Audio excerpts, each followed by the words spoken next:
La salmonelle, c'est une bactérie, un microbe si tu préfères.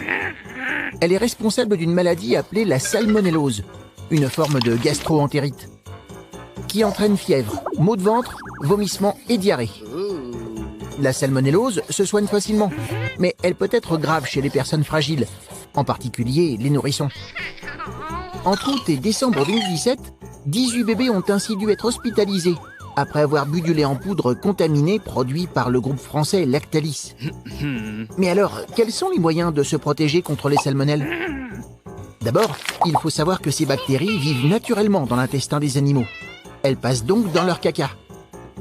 Si ce caca vient à toucher des aliments, alors les bactéries pénètrent à l'intérieur et s'y développent. Un exemple, à la ferme, au moment de la traite, si le lait entre en contact avec de la bouse, il peut se retrouver contaminé. Il suffit ensuite de boire ce lait pour tomber malade.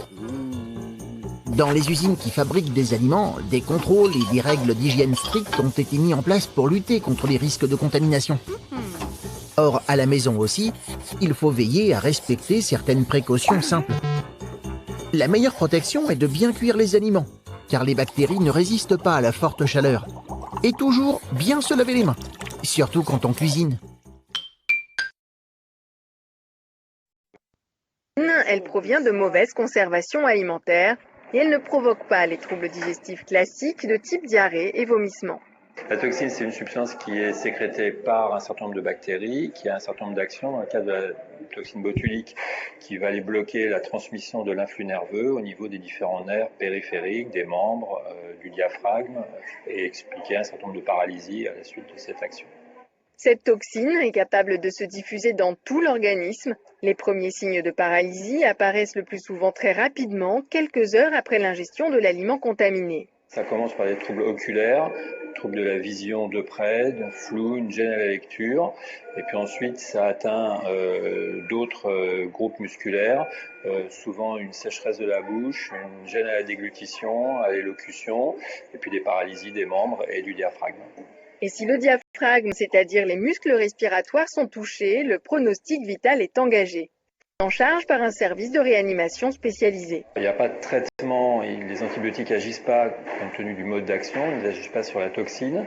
Et donc il y a peu d'action sur la toxine, il faut simplement prendre le relais quand l'organisme n'est pas capable de respirer, le temps que les effets de la toxine s'estompent.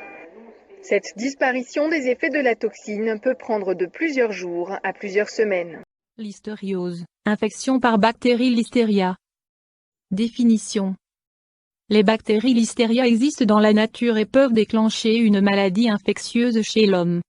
Les Listeria sont des bactéries en forme de bâtonnet. Les humains sont concernés par la sous-catégorie Listeria monocytogène. Dans la plupart des cas, les bactéries Listeria sont transmises par des aliments crus d'origine animale. Pour les adultes sains, les Listeria présentent un danger minime. Pour des sujets plus âgés ou immunodéprimés et pour l'enfant au cours de la grossesse, souvent la mère ne remarque pas l'infection. La listériose peut conduire à des problèmes graves mettant la vie du sujet en danger. Cette maladie est à déclaration obligatoire. Cause. Les bactéries Listeria sont transmises directement à l'homme via les aliments suivants. Lait cru, par exemple fromage. Fromage à pâte persillée.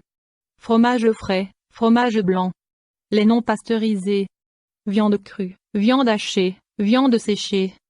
Produits de charcuterie fumée, pâté. Viande insuffisamment cuite, volaille. Poisson cru et fumé, crustacés. Produits prêts à consommer crus, salade de pommes de terre. Salade, germe et pousse en sachet. Les bactéries sont très résistantes et survivent même dans un réfrigérateur à 4 degrés environ. L'infection indirecte se fait par le biais d'animaux malades, moutons, chèvres, porcs, oiseaux, lapins, etc., ou par sol contaminé, agriculture. La listériose est sexuellement transmissible. La femme enceinte transmet les agents pathogènes à son enfant par le placenta ou au cours de l'accouchement. Personne à risque.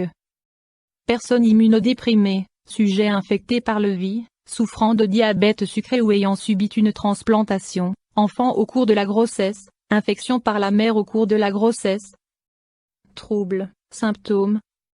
Le temps d'incubation, période entre la contamination et l'apparition des premiers symptômes peut durer de 3 jours à 2 mois. Symptômes chez des adultes sains. Chez la plupart des sujets dont le système immunitaire fonctionne normalement, la listériose est soit asymptomatique, soit elle provoque des symptômes légers, ressemblant à ceux de la grippe éventuellement associés à des symptômes intestinaux et des pustules sur les mains en cas de contact direct avec la bactérie. Symptômes et complications chez les personnes immunodéprimées. Septicémie au cours de laquelle les bactéries pénètrent dans les organes par voie sanguine. Encéphalite et méningite, forte fièvre, céphalée, nausées, vomissements. Formation d'abcès dans les organes. Symptômes lors de la grossesse.